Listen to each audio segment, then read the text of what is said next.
start now, so you goes.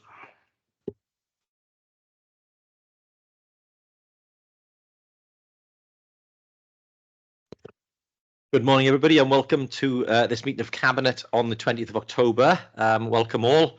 Welcome colleagues online also. We'll go to apologies for absence first, please. I've had no apologies, Leader. Anybody wishes to give? If not, we'll move on to disclosures of personal or prejudicial interest. Are there any for today's agenda? Councillor Smith. Local authority, Governor appointments. I'm a member of the panel. I'll remain but not vote. Okay, thank you. Councillor Hopkin. Likewise, named in the report became reinvest will leave the room. Councillor King. Thank you, Leader. Personal interest only in item 14, workforce strategy. Thank you. Councillor Gibbard. I'm a local authority governor at Dunvant Primary School, mentioned in the local governor appointments. Okay, thank you. And Councillor Pugh. Only personal, ward colleagues are on the list for governors. Okay, thank you. Are there any other disclosures for today? No. Okay, we'll move on. Thank you. So on then to minutes of the previous meeting. Just a second, colleagues, whilst we deal with a mic issue. That's fine. Pages 1 to 9. I had no requests for any amendments to the minutes. So therefore, I'm happy to move them as a true record. Could I ask for a seconder, please? Thank you. All those in favour, if you could show. Thank you. Those are accepted. On to announcements of Leader of the Council.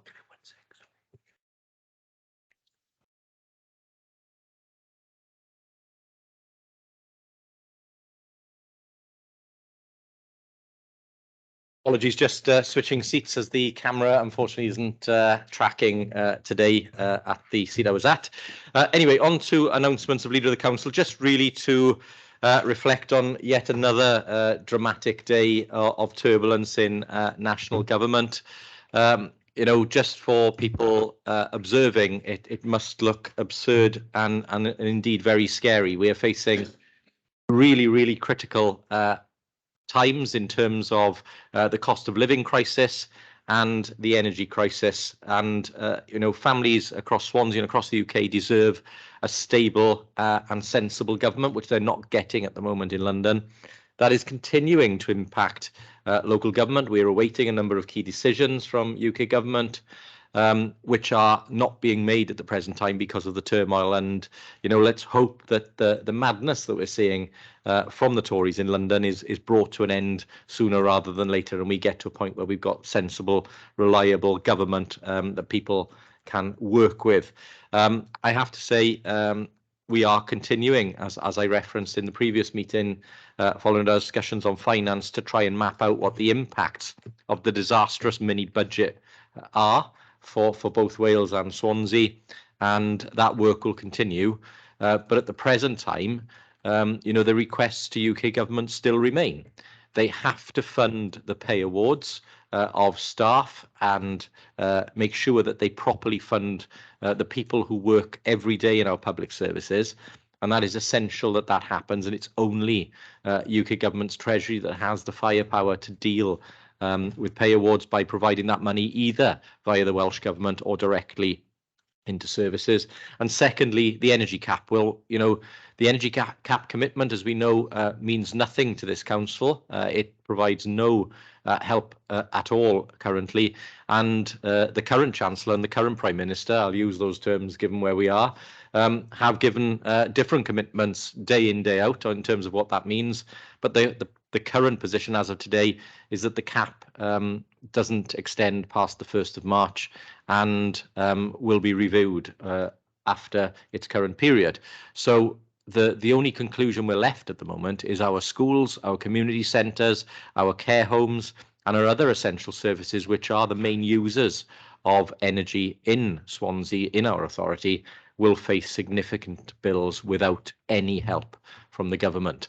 That position cannot remain. It would mean a quadrupling of the energy prices for our services in Swansea from around 5 million to around 20 million. And I don't think they're, schools, community centres and care homes will be able to absorb that sort of energy cost rise without help from national government. So again, I just wanted to say, whilst you watch with often with despair at the stuff going on in London, it has real consequences for people, and it'll have real consequences for people in Swansea if there isn't a change quickly.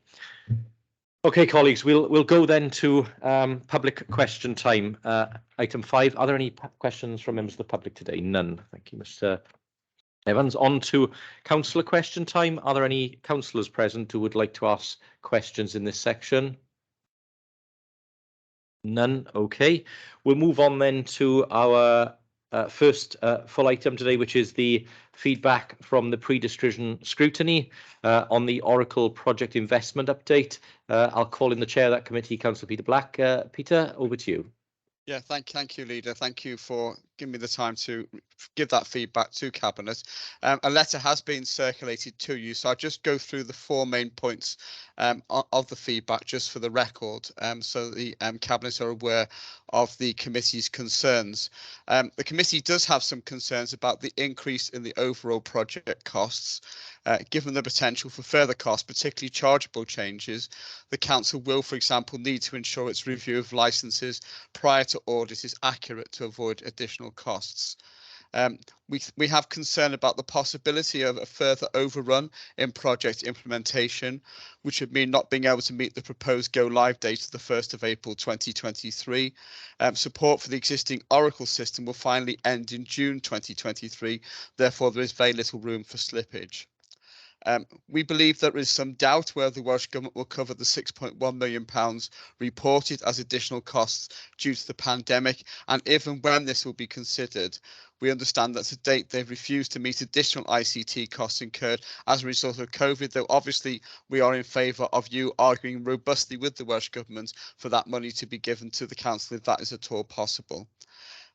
Finally, the Cabinet report is about additional investment.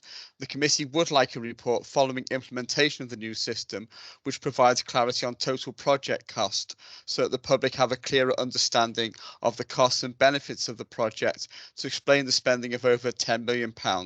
It is acknowledged that the actual final cost will not be known until after implementation. Those are the points which we agreed in the committee we'd like to bring to your attention, Chair.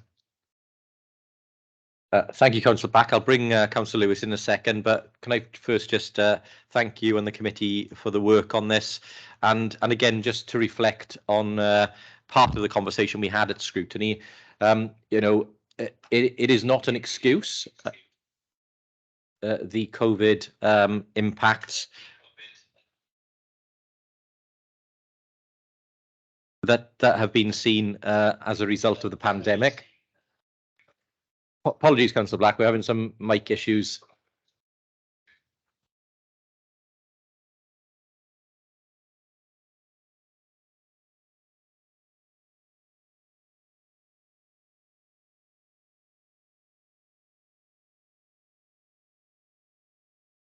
Okay, so apologies, Councillor Black. Yeah, just reflecting on part of the conversation that we had at scrutiny.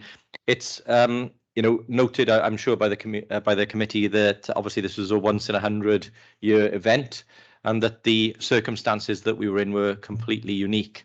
The reality is, as I said at the committee, was that we would all of us, including all members of the committee who were nodding along at the time, would have made the same decisions to prioritise the help that our fantastic staff gave to businesses and to residents during the pandemic, to make sure we got the money out the door, that we prioritised the help that communities needed. So, whilst it is obviously disappointing that we have to now seek further negotiations with Welsh Government to recover that cost, I think the reality of prioritising help for local businesses and for communities and residents in Swansea was absolutely the right thing to do. Councillor Lewis, I'll hand over to you. Thank you, Leader, and thank you to Councillor Black and to the committee for your oversight of the report before it came to Cabinet today and the pre-decision scrutiny. Taking on board the comments that the committee have made, just as a reminder that obviously this is an essential back office system and the current system was coming to end of life. This wasn't something that was a luxury, it was something that had to be implemented and introduced. As the leader has said, we couldn't have foreseen the impacts of the pandemic, so the programme was put on hold. Now it's back in full force and we've got dedicated resource across the services and departments to make sure that we meet that go live date in April. I'm happy in comment to the committee's request to come back with a future report on the exact costings of the project following implementation. Happy to honour that. And come back to the committee at a future date to explain exactly what the costs were. But I want to add my thanks to the teams who are involved, specifically Ness Young and Sarah Lackenby, who are working round the clock and tirelessly on this project. This is a top priority for us as a local authority. And just to give that assurance to Cabinet today, that it is an all hands on deck approach. As the leader has said, nobody would have done this any differently. Reflecting back with hindsight, we would have done it exactly the same. We would have prioritised help and support to the residents, the people of Swansea and to local businesses. So I'll finish there, Leader, because we have the report on the agenda, but I'm grateful to the committee for the scrutiny of this item. Yeah, thank you, Councillor Lewis and Councillor Black. Just to say, obviously we've already, with the officers, given a full breakdown of where we believe the current changes have taken place, and you had that table included in the report to scrutiny. But of course, we're more than happy to come back to scrutiny after the delivery has taken place to give a further update. Okay, thank you, colleagues. Thank you, Councillor Black. And with that, then we'll move to the first main item, which is the Oracle project investment update itself. Councillor Lewis. Thank you, Leader. I know much of this has been discussed with Councillor Black in the pre-decision scrutiny feedback. Obviously, the figures are stated in the report. We do hope that Welsh Government will listen to our call to respond to the direct costs linked to COVID, and that we will get full recovery of that, which will bring us back to the original estimated cost of delivery of Oracle Fusion. So again, my thanks to the teams that are involved in this. I'm having regular updates on sometimes a daily and weekly basis to make sure that this project, which is critical to the organisation, is over the line and on time and on budget. So with that, Leader, I'm happy to take any questions and happy to move the report. Okay, thank you very much. I'm happy to second the report. I would just say, look, pay tribute as you did to the work that Sarah and Ness Young, Sarah Lackenby and Ness Young have done on this, and all of the teams working across the departments to assist with the testing and migration activities for this really significant piece of IT upgrade. As you said, it's been a challenge, and again, commend you and the members of the Transformation Board for the work that you're doing to keep us on track and to make sure that we work towards that successful go live in the new year. And again, I would just draw a couple of parallels, if I may. Obviously, as we've said in response to the scrutiny letter, this was a delivery which we started just before COVID, and then we've had to prioritise work. It is very different, of course, to other migration projects which have been attempted. Specifically, I was thinking of Service at Swansea and the IT project that was run with the then partners Capgemini to try and transform. £83 million invested, I understand, dwarfed by even the costs that we're estimating here, with the promise of delivering £26 million of benefits. We still can't find any benefits delivered as part of that. And of course, it had a very strange consequence, which we would never have supported, of exporting local jobs in IT to Scotland. We took a decision several years ago to reverse that decision, to insource our IT and to build the skills in-house. And, it's been, I think, really beneficial, not just in cost comparison, but also in terms of building quality jobs here in Swansea, that we can now secure those jobs long term. The costs of doing a migration of the scale of Oracle to the newest technology possible is something considerably less than the project costs for things like Service at Swansea. So I think on all counts, even with the additional costs, it is the right thing to do in the right way. So again, I think, comparisons are important here when we look at deliveries, and I again commend our staff for the excellent work that they're doing. Okay, so the report has been moved and seconded. Any further comments on this one? If not, we'll go to the vote then. If you could launch the vote, Mr. Evans.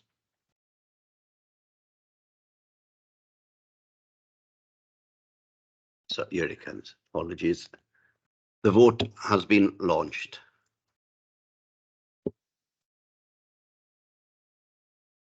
Okay, whilst people are voting, does anybody need to vote verbally? On this one for me, 4. For Councillor Rob Stewart. Any others? Councillor Robert Davis, 4. Any others? Councillor Rob Smith, 4. Okay.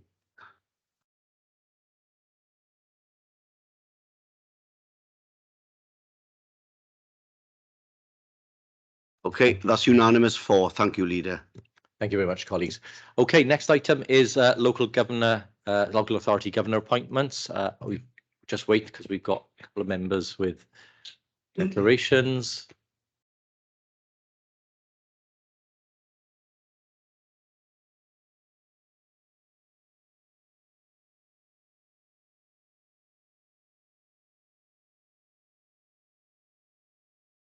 Okay, thank you, colleagues. Councillor Smith. Thank you, Leader. Can I formally move the report? Thank you very much. Very happy to formally second. Mr. Evans, if we could launch the vote card, please. Thank you, Leader. The vote's been launched.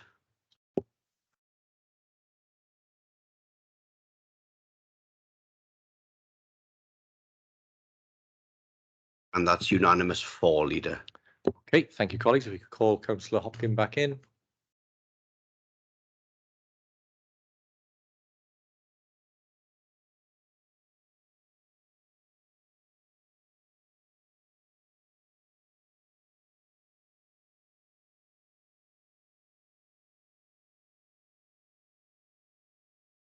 Okay, thank you. We'll go now to item 10, which is the Eston inspection outcomes for local government education services in Swansea. Councillor Smith.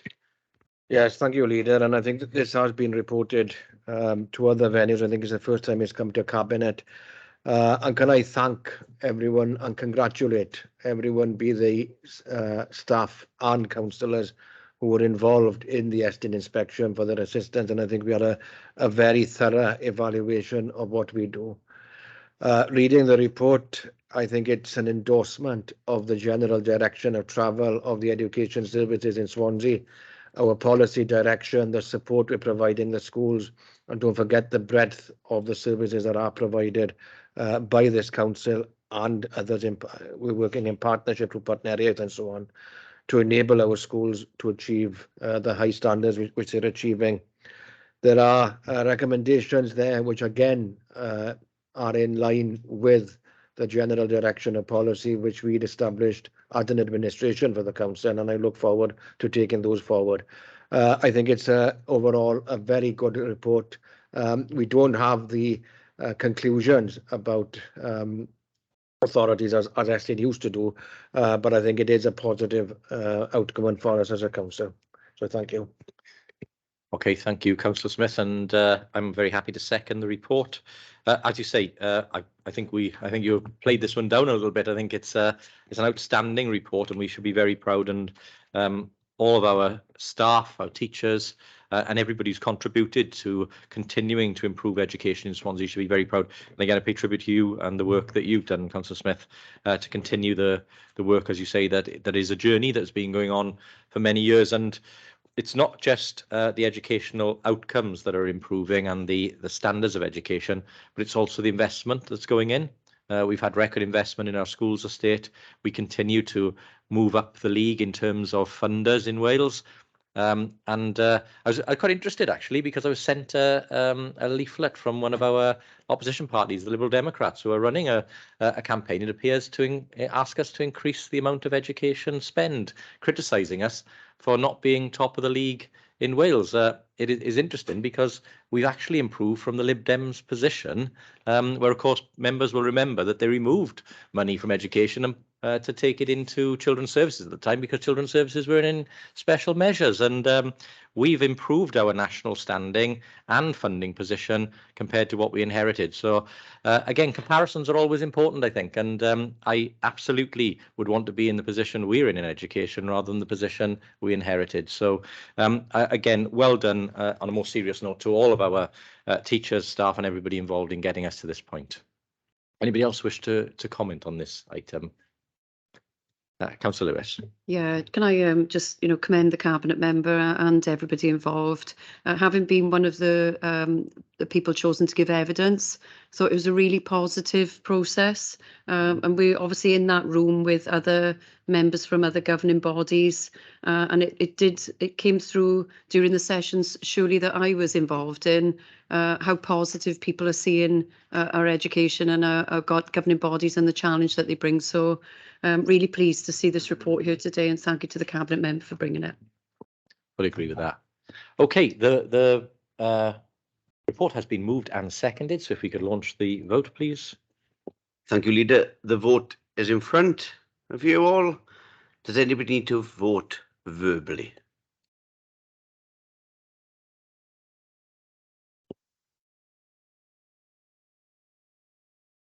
That's unanimous for. Oh. Sorry, the card hasn't been sent myself, so the 4. Okay, thank you. That's unanimous for. Okay, thank you, colleagues. On then to item 11, which is the first quarter monitoring report. Councillor Hopkins. Yeah, thanks.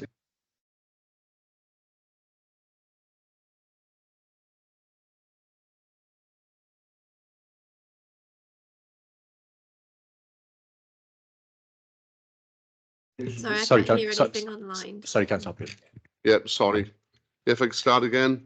I think this report sets out the narrative, particularly the issue of COVID, and is still really affecting this authority, particularly in social care and other services that really are struggling with certainly the effects of COVID. This report sets out the performance for the first quarter of this year and the council priorities described in the corporate plan. In paragraph 2.1, it sets out the broader context, describe how we continue to recover from the effects of the pandemic, which builds on the achievements since April 2020. Dealing with the pandemic set out in paragraph 2.2. In paragraph 3.1 and 3.2 explains why the target of performance were not set during 21-22 because of the uncertainty caused by the pandemic. Annual targets prepared for this year, and in the meantime, performance will continue to be appropriately compared with the same period 2021. Paragraph 3.3 and 3.4 that compares with 23 compatible indicators were 5 indicators showing improving or maintaining trends, 6 showing a drop in performance directly attributed to the pandemic, and 3 showing a decline in with just 5% with the previous result, and 9 showing a drop in performance which is not directly related to the effects of the pandemic. In paragraph 3.5, 3.6, you can also see there were 5 indicators that could not be compared to the financial year because the data was not collected. And there were 18 new indicators. The previous year data was not available. This was obviously due to the Welsh Government bringing in the new safeguarding standards. And finally, in paragraph 4, it is noted that performance indicators be reviewed during quarter 2. A process has not occurred whilst the pandemic is underway, and a further review will take place in line with the development of the new corporate plan to cover 23-24. What I would like to add is could put my thanks to Richard Rowlands for all the data that he provides and all officers of the thing. But I would encourage if any cabinet members would like to contribute to the report, but it do set out the story of still an authority that is recovering from COVID or dealing with COVID. Sorry. Thank you, Councillor Hopkins, for moving that report. I'm very happy to second, and as you alluded to during your introduction there, a difficult one really to compare because it covers the period of COVID, as you say, but also given the introduction of significant number of new measures, which we have no comparators for previously. So, but despite the difficulty in making comparisons, a lot of good progress being shown in the ones where we do have confidence that we can compare relatively strongly. So again, as you say, a good improving picture continues for the authority, and let's hope when we see the updated comparisons for the new measures, that will be something we see there also. Councillor Lewis. Yeah, thank you. And I wanted, obviously there's been, quite a lot of advancements across, particularly the housing portfolio. We're still continuing to build high standard quality, high energy efficient new homes, which is recognised in the report. But I just wanted to flag up on page 51, Q1 shows the number of apprenticeships declining, but actually when we get to Q2, we will see the largest intake of apprentices that we've ever seen in building services, which are 30 this year. So, that's a real feather in the cap. So this is a snapshot in time and isn't quite reflective of where we currently are in terms of that intake and other areas, I suspect. So really pleased to see the report and really looking forward to Q2, which I know is going to reflect a lot more positively. Yeah, thank you, Councillor Lewis. Good point made there. Councillor Hopkins. They just come in, if you look at that data, that was actually one of the 9 that could not be contributed to COVID, or one of the targets we missed, and that obviously was one of the things, but it is down as one of the 9 that did not contribute to COVID. Yeah, I think we've been overly fair on that one, haven't we? Absolutely. Councillor Smith. Yes, I'd echo a lot of what's been said. It's obvious that we're in a period of transition, and looking at the Education Directorate targets here and the monitoring, there are clear that we're obviously in a period of transition in how we measure outcomes, how we measure results, and that's that's clear in this report. Similarly, it's moving to a new system of dealing with additional learning needs. There are targets there that are no longer applicable, and there are messages around behaviour and attendance, which I think we have to accept that is an issue. It's been highlighted in this report. It's not a problem that's confined to Swansea. It's a national issue, and I think, speaking to other authorities, they're all facing the same issues, and unless you've got robust data, then you can't do anything about it. We've got the robust data and we are responding. So I think there are positives, even in the negatives, in this report. Absolutely, Councillor Smith. And as you've said again, in terms of things like behaviour, then obviously there are longer term, less obvious implications of COVID, which will manifest themselves in things like behavioural issues going forward. So yeah, absolutely right on that point. I've got a number of members online now who've indicated, so I'll go to Councillor Pugh first, please.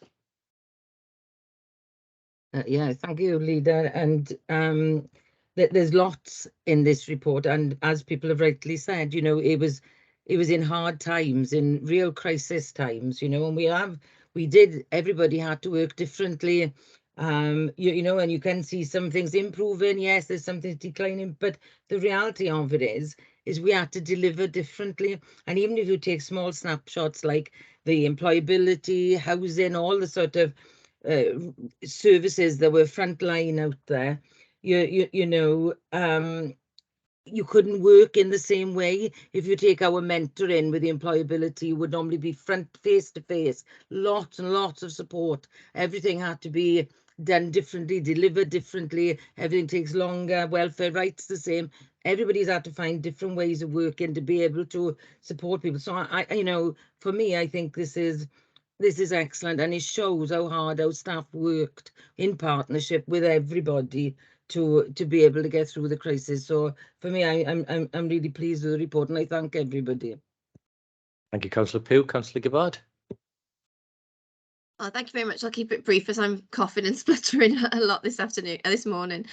Yeah, just as the report outlines, continuing challenges in both adults and child and family services, particularly around the Wales-wide workforce shortages, as we've discussed in other meetings. But you can see that work is ongoing to try and mitigate these issues, and nevertheless, performance is still strong. So just wanted to thank all of our staff and also the families across Swansea for working together to get the best outcomes for children and young people and adults requiring care and support.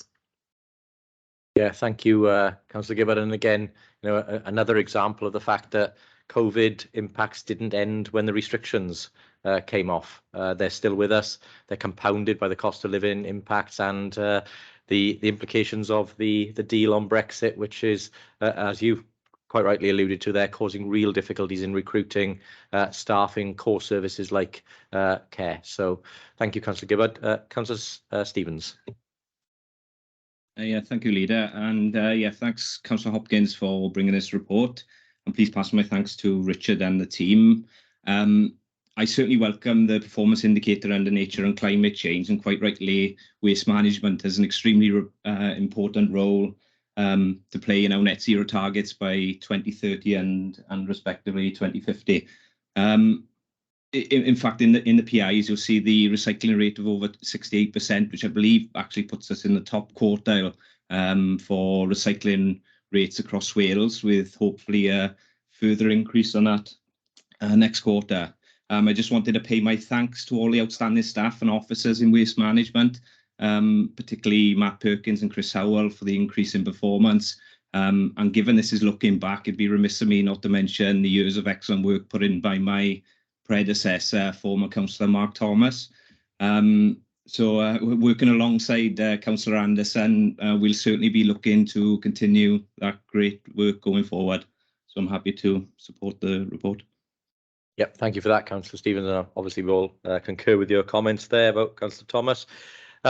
Okay, are there any further comments? If not, we'll go to the recommendation, which is on page 38. And Mr. Evans, we can launch the vote, please. Thank you, Leader. The vote has been launched.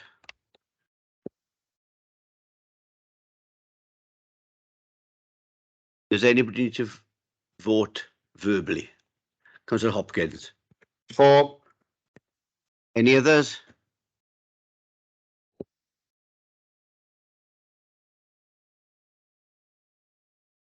I'm still waiting for another to come in. And that's unanimous for. Thank you, Leader. Okay, thank you, colleagues.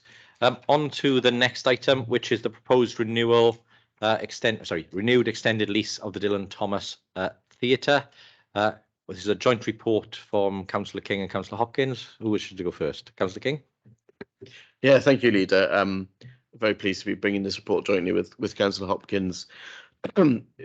What the report is asking for is to approve a new lease to the Swansea Little Theatre of a 125-year lease awarded at a peppercorn rent.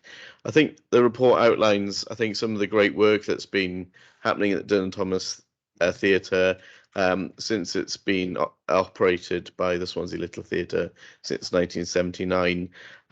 Very much fits in with the cultural offer that we wish to have in that part of the city, and also the report outlines, I think, some of the very significant investment that the Swansea Little Theatre have put into the venue since then, and in terms of accessibility, but also upgrading the venue to a more modern standard in terms of lighting is one thing that's mentioned in there.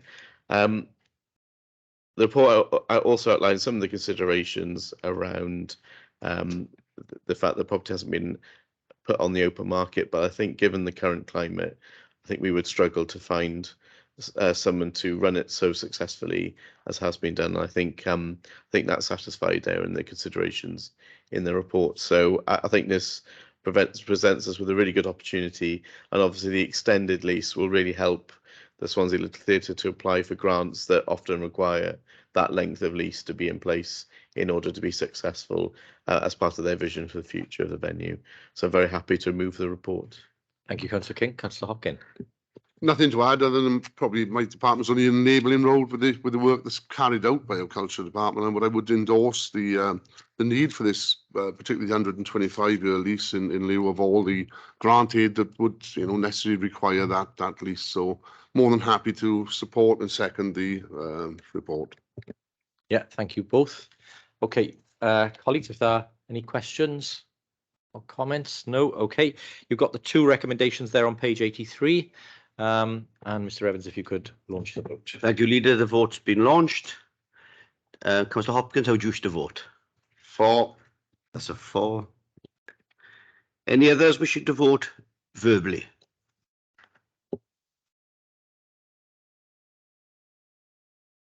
That's unanimous 4, Leader. Thank you, colleagues. Okay, our next item, item 13, is the litter bin strategy, and I'll call in Councillor Anderson. Thank you, Leader. Purpose is to seek approval for Cabinet for the new council litter bin strategy. First of all, I'd like to thank Stuart Willingale, Andrew Stevens and the team for helping me and the team to put this together. This is a low-risk proposal, and it will be delivered an improvement in the service provisions that should have a positive impact across the population. Taking on to Appendix 1, 2.1, Management of Bin Inventory. We're looking to put this forward, the service area exploring possibilities to plot bins on the Geo Discoverer, and if elsewhere on another database system. Take you to 2.2, bin removal relocations, and 2.1, dog bins will be phased out. Below, you will see the 3 priorities that we are looking to implement. And thirdly, 2.3, the installations request of new bins, and 2.4, new technology in at the moment we have got 2 trial places in Swansea looking at new sensors in the bins, and then hoping that this will be approved this morning for the Cabinet, and open to any questions. Thank you, Leader. Thank you, Councillor Anderson, for introducing and moving that report. I'm very happy to second. And can I just pay tribute to the work you're doing with the teams there to deal with the issues that we promised to deal with at election time, primarily trying to resolve problems around dog bins. And good to see in this report and the strategy the removal of independent dog bins and the replacement then with more modern multi-use bins, which should hopefully help reduce any issues people are seeing where bins are actually empty, but people are placing dog waste on top of them. So it will deal with that. And of course, the pilot that's taking place at the moment in terms of the new smart bins, which will help us to target areas where bins become full more quickly than we anticipated, and our teams can respond more quickly. So really good strategy and piece of work, and hopefully communities will see a real positive impact very soon. Okay, and I'll go now to Councillor Stevens, please. Yeah, thank you, Leader, and thank you, Councillor Anderson, for bringing this report. It's great to see the strategy come forward in what will be an exciting step forward for litter bins in Swansea. I, for one, certainly welcome the dog bins being gradually replaced with multi-use litter bins. As has already been said, and I echo the comments from Councillor Anderson and yourself, this will help us overcome issues like dog mess being left on top or below the bin, even when the bin's empty, and also allow for a quicker, more efficient collection. And also, as someone who's a self-confessed techie, I'm particularly keen to see the rollout of the new smart bin pilot schemes, and there's some very interesting technology behind them. This will see us use wireless, low-power, wide area network technology that will actually monitor in real time the fill levels. So the use of this state-of-the-art technology should enable more targeted collections, fewer overflowing bins, and a reduction in vehicle usage, all of which have huge positive environmental benefits. So I just want to pay thanks to Councillor Anderson and all of the cleansing team on their outstanding work to date, and not to forget the excellent work by Digital Services, who have been a key part in discussions on smart bins and the technology behind them up to this point. So I'm very happy to support this report. Yeah, absolutely. Thank you, Councillor Stevens and Councillor Anderson. Absolutely agree with the points made. And it's when we talked a few years ago about delivery of the next generation of telecommunications networks, 5G networks, the Internet of Things, I think for many members of the public, they weren't sure what it actually means. But, smart bins are a good example of that, which is, as you say, it allows us to be more efficient, to deliver a better service, to use technology to monitor in real time the impacts of our city and to respond more quickly. So it's a good example of what a smart city can do. And it's only a small example, but a really good and important one, because whichever community you're in, bins are always a topic. So with that, thank you. For colleagues, if there aren't any other comments, we'll move to the vote. Thank you, Leader. The vote's been launched. Any verbal votes?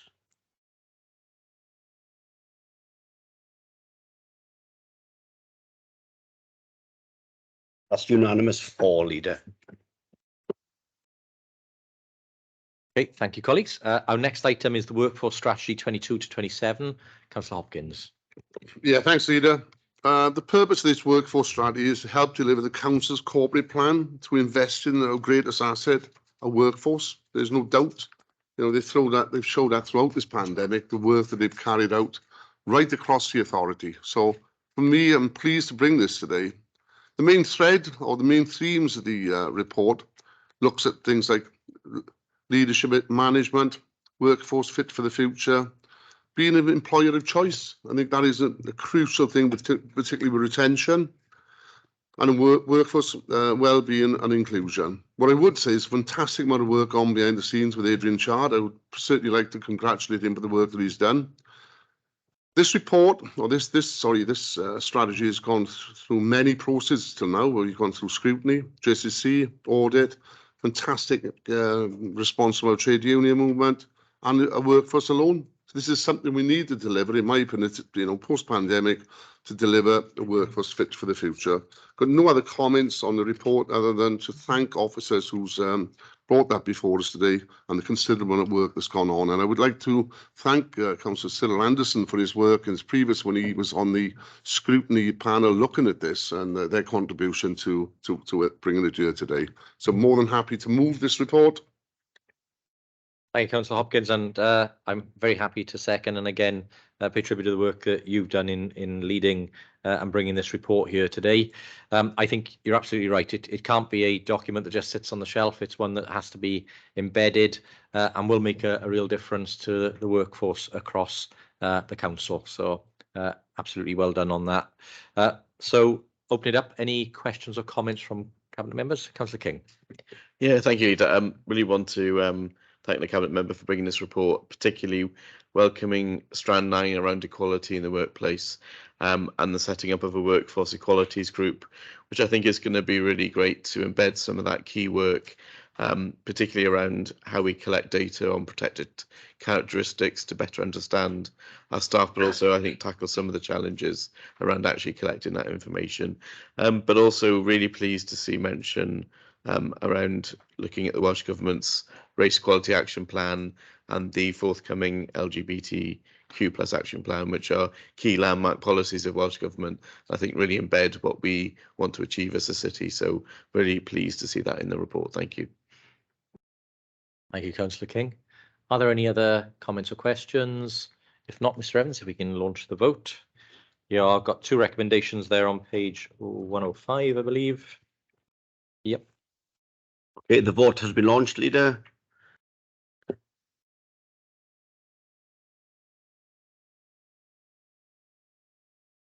And that's unanimous for, Leader. Thank you. Okay, linked to the previous report, but also very, very important, is the post-pandemic working model. Councillor Hopkins. Yeah, thanks, Leader. On this, I don't expect it to a lot of time on this one, but this pulls every strand together about agile working policy, our transformation, future development, and well-being objectives, and flexible working. And I think that has proven well throughout the pandemic. And that the final strand will be accommodation strategy. Each are crucial to delivering agile working and future-proofing our workforce in a flexible manner. So nothing else to add to the report other than to thank Ness Young for her involvement in this report and bringing it forward. And I would say this is extensive consultation with trade unions and workforce. But nothing further to add, but yet another good working document to take us through our term. Yeah, thank you, Mr. Hopkins, and again, thanks to you for the work that you've done in bringing this report here as well, and obviously would echo your comments around Ness Young and the team. What I would say is, look, I think it is important that we continue to re-emphasise the fact that we have incorporated new ways of working that we were just beginning at the beginning of the pandemic have, for obvious reasons, become the norm.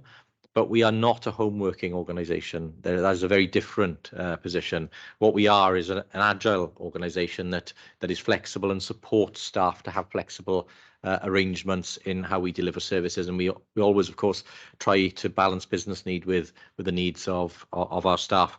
But we are not a home working organisation, and that's why, you know, the return to the office and people using office space and working together, as well as working part of their day from home, is a modern working arrangement that we will continue to support. Okay, we have the recommendations there on page 159, and they've got 3 recommendations. So, Mr. Evans, if we could launch the vote, please. Thank you, Leader. The vote has been launched.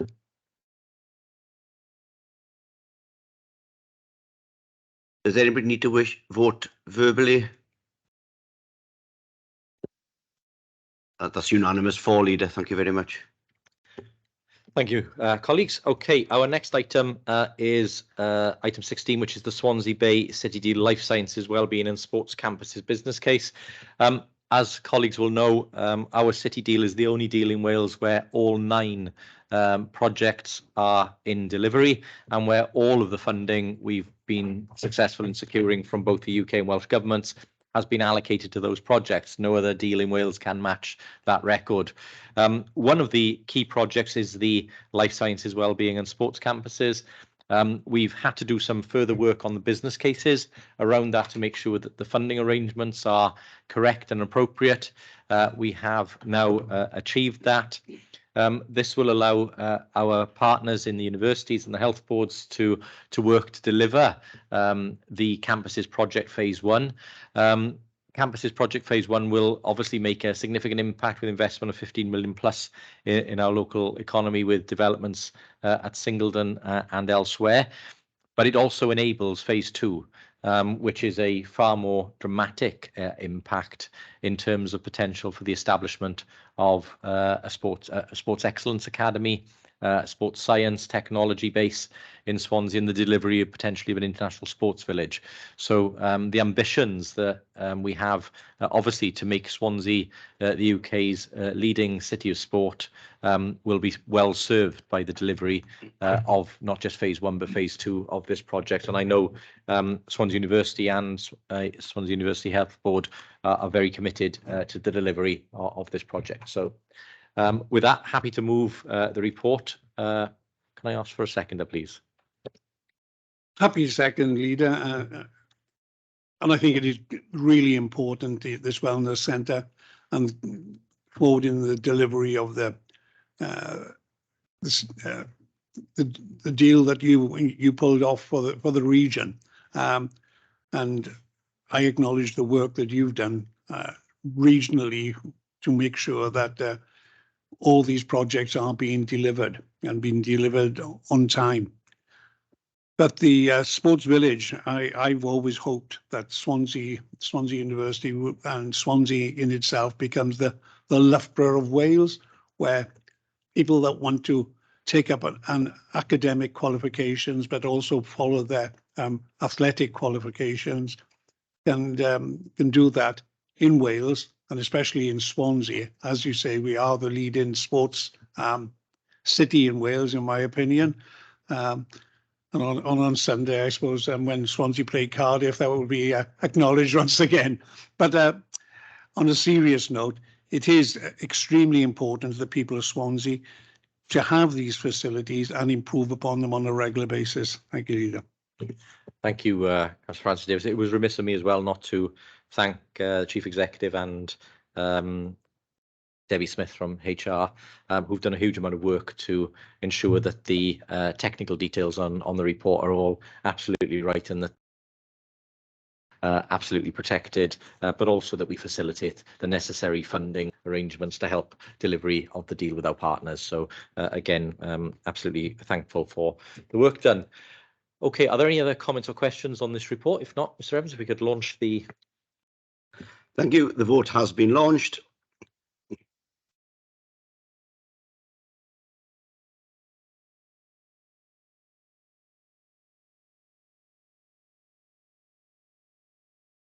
Does anybody to vote verbally? I'm one vote short. So. That's Councillor Francis Davis for. Thank you very much. Okay, that's unanimous for then, Leader. Okay, thank you. Our next report is the Procurement Scrutiny Inquiry Cabinet Member Response and Action Plan. Councillor Hopkin. Yeah, thanks, Leader. This is my last one today, I hope. One of many. What I would say, I really, on a serious note, I would really put on record my thanks to Councillor Chris Hawley for the work that he did in chairing this inquiry panel. Probably the inquiry panel lasted 12 months, or in excess of 12 months, and it was an in-depth look at everything we do within procurement. It's as what I would say, they took lots of evidence from external partners, including the likes of Preston, third sector, and even evidence from some of our clients, some of our contractors who really spoke highly of our process. This is very much a learning curve. There's lots to do going forward. And what I would say, I think this inquiry panel have really shown us that we're in a very good place in procurement. Always room for improvement. And the 14 recommendations are very much in line with probably all our ambitions of localism, SMEs, and particularly one of the recommendations, particularly on education, about training. Definitely, embrace all these recommendations. But if we are on that road, I think it's a very important road that we have been on, with trying to get as many SMEs and many things, local delivery, and I think a bricks and mortar policy historically have always tried to do that. So, and there's lots of strands about climate change and our ambitions with climate change, particularly along procurement. And what I would say is, in thanking Chris Hawley and also Michelle Churchill for the work that she's done, is going into the in-depth and giving us all the evidence. Really, really exciting looking at this, and I think we're in a very good place to take us forward. Don't want to add no more, just I'm not going to go through the 14 recommendations, but again, I'd certainly like to thank Chris Williams as well, for the author of the report, for the work that has taken place. But so, nothing else but to move the report, and also apologise, sorry, for this report was given to us in June. I'm sorry for the delay. There's between one thing and another. So what I would say to the panel, sorry about the delay, but it doesn't mean that this is any less important. In fact, the work is already ongoing with lots of recommendations. Thanks, Leader. I so move. Thank you, Councillor Hopkins. I'll happily second the report and echo your comments in terms of thanking Councillor Hawley and the panel for the work that they've done. One comment, I know Councillor Hawley's got his hand up. It's not usual to come at this point, but given it's your Cabinet report, I will bring you in, Chris, on this item. Just to say, it's very pleasing to see the report recognise the work that's gone on, and I would echo the comments you made about the work Chris has inputted into this and the work that's continually done on procurement in this authority. It has been a little bit annoying, I have to say, to hear some in Welsh Government continue looking over the border and talking about the Preston model and ignoring the fact that there is a significant amount of good work going on in Wales. And whilst it's always good to look at what you can learn from others, there are really good examples that shouldn't be missed locally. And again, the report draws that out. So with that, Chris, I'll pull you in. Thank you, Leader. Thank you for allowing me to come in on this particular item.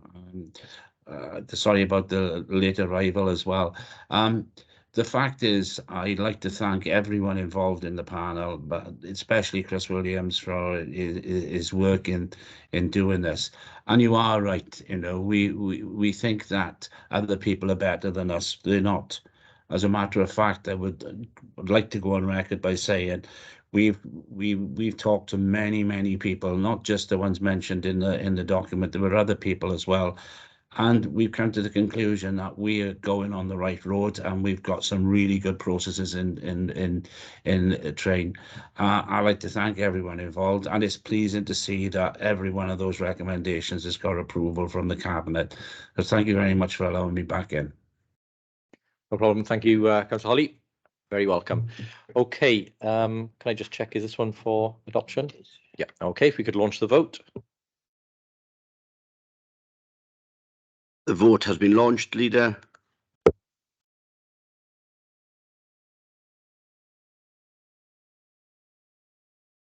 And that's unanimous for, Leader. Thank you very much. Thank you, colleagues. On then to our next item. Again, another positive one.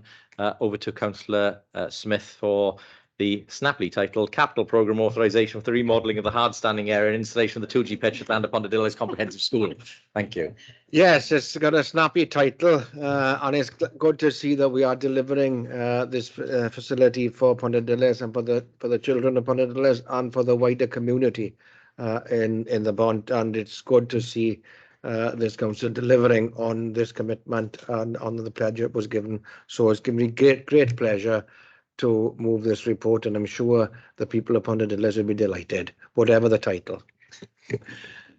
Thank you, Councillor Smith. And again, can I thank yourself for the continued focus you've given to this, and for the involvement primarily of Councillor Phil Downing, who has been a champion of this scheme since the start and has fought a tireless battle to try and get the best facilities he can for the school. I know that he and his colleague down in Pontyddulys have awarded some money out of their community budgets for this, which again is pleasing to see that they're making a physical contribution as well. And of course, the involvement of both the member of the Senedd and the MP for Gower in pushing as hard as they could to bring all of the parties together to come forward with a deal. And of course, the work that's been done by the departments here, from leisure to education to planning, and others to make sure we have a scheme that's deliverable. And finally, just to thank the school for their involvement and engagement, and the governors and head, especially at the school, who've been really forward-thinking and positive to try and make sure that we get a proposal that we can all support. So thank you all for that, and happy to second. Are there any further comments or questions on this one? No? Thank you, Leader. The vote has been launched.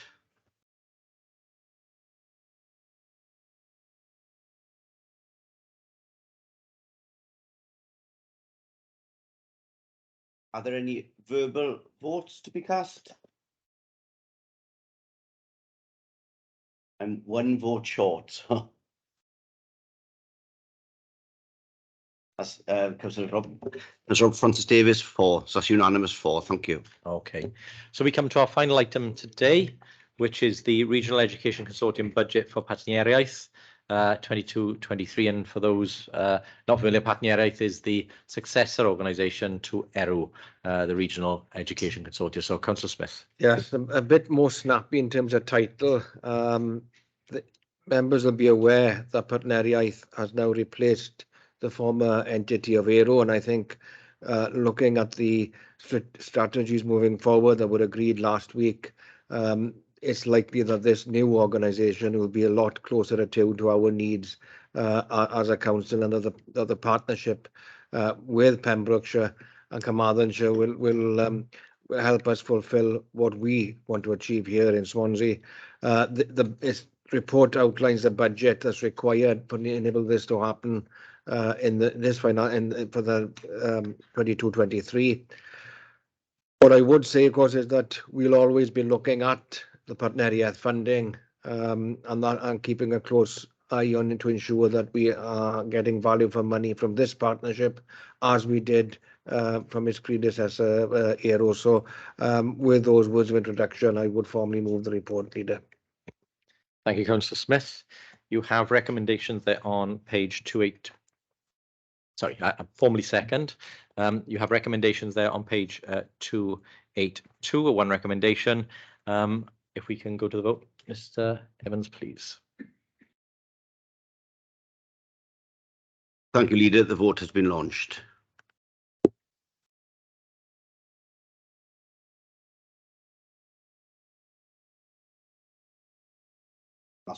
And that's unanimous for, Leader. Thank you. Thank you, colleagues. A long agenda again today, but thank you all for your comments and your contributions. I declare the meeting closed.